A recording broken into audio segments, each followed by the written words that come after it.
PS5 Pro being announced by Sony. But is it too little too late, or is this actually kind of hype?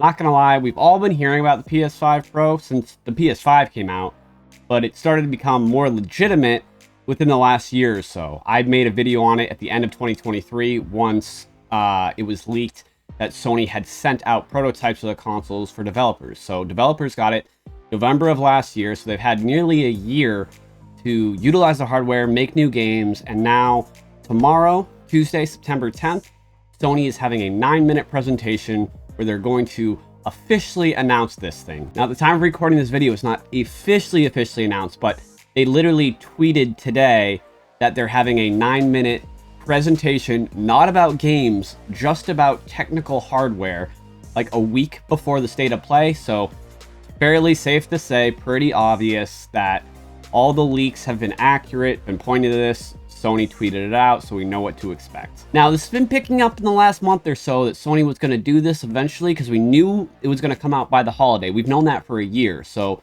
that's why you've been seeing more and more reports. Not necessarily because there's been new information, but because they're going off the old information that was leaked by people who were incredibly accurate, the same people that leaked the PlayStation Portal. And obviously, before the Portal came out, no one would have guessed that Sony would release a handheld that you could only use like online, basically.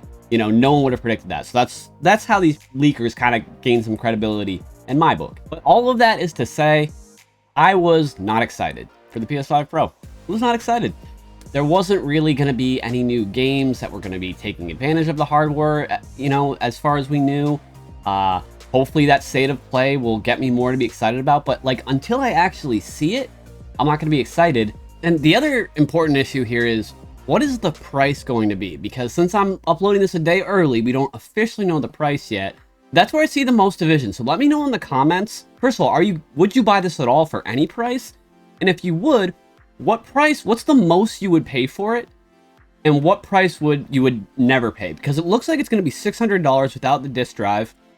And it'll work with the regular attachable disc drive. So $700 to get it with the disc drive. Would you get it digital?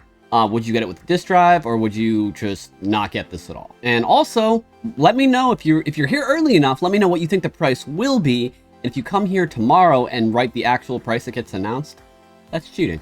I feel like the PS5 generation as a whole has kind of let me down. I'm not saying it's been bad necessarily, but I just think it might have been overhyped, and it's not delivering as well as the PS4 generation did. Now, the launch, I feel, I just made a tweet about this. I feel like that was the most hyped part of the generation. Obviously, for me personally, streaming, the drops, you know, having, you know, certain companies give me inside info on when the drops were coming and being able to live stream it and help lots of people acquire the console. That was really exciting, but just in general, it came like right after COVID. We had all been playing a ton of video games. We were so ready. It had been 7 years since the PS4 came out. We were so ready for like that new next-gen console. It was overdue. That console started using the solid-state drive, so we wouldn't have to do these big, long load screens. We were getting sick of that with the PS4. You know, PC gamers had not had to deal with that for forever. It was overdue, and we were really excited for the new hardware. There was a couple games at launch. A lot better games came later. It was a really weak launch, even though there were some good games like Demon's Souls, the remake, for example. Some awesome games have come out, like, you know, God of War Ragnarok, PS5 exclusive, kind of, Ratchet and Clank, Elden Ring, but obviously that's multi-console, but those are next-gen titles. So there's been some awesome games, but just, I don't know, there's just been something that feels like it's missing, and maybe it's just because I'm getting older and I'm an adult, though I was an adult for all the PS4, and it still felt more exciting. I guess I was in my 20s then, I'm kind of in my 30s now, so I don't know. But now that Sony's officially announced it, kind of getting a little excited again. It's kind of like, I don't know, it's just that FOMO, it's just that new thing. Not as excited as I was for the base PS5 to come out, but I'm thinking, maybe I'll get it. Depends what the specs is. By the time you're watching this video, the specs might already be announced. That might already be out there.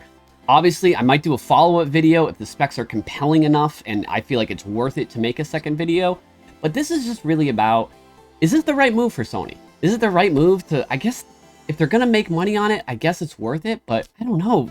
Should they have even bothered with the PS5 Pro, or should all of this been focused on the PS6 and making sure the next generation doesn't end up as lackluster as this one has felt at times, if that makes sense. One weird thing that Sony did that's kind of not cool is they jacked up the price of their DualSense controllers by $5 right before the PS5 Pro announcement came out. And there's not like a longer battery life on them. It's not the V2 that people have been talking about. It's a different thing. This is the OG, regular, basic PS5 DualSense controller. They just increased the price by $5 on all of them. And I feel like this is a move where investors are like, all right, the controller is already $70 or $75. We increase it by $5. The average consumer is not gonna really care. And even like the hardcore gamer is not gonna be like, oh no, if I want a new controller, I have to pay an extra $5. They're not really gonna mind. And I think they're just trying, I don't like that nickel and diming that Sony does to just, you know, clearly they just released Conquered and they have to shut it down within less than 2 weeks of it launching, and they're losing all this money on it, trying to do another, you know, this is like, how many times do we have to teach you this lesson, old man, where a company tries to make like a Fortnite style multiplayer game and the gamers are like, we don't want that. There's enough of those. We like the ones that we like because they're so popular. You know, we don't want to have to, we aren't interested on something that's not unique that comes to the genre. If it was something really cool and unique, that's one thing.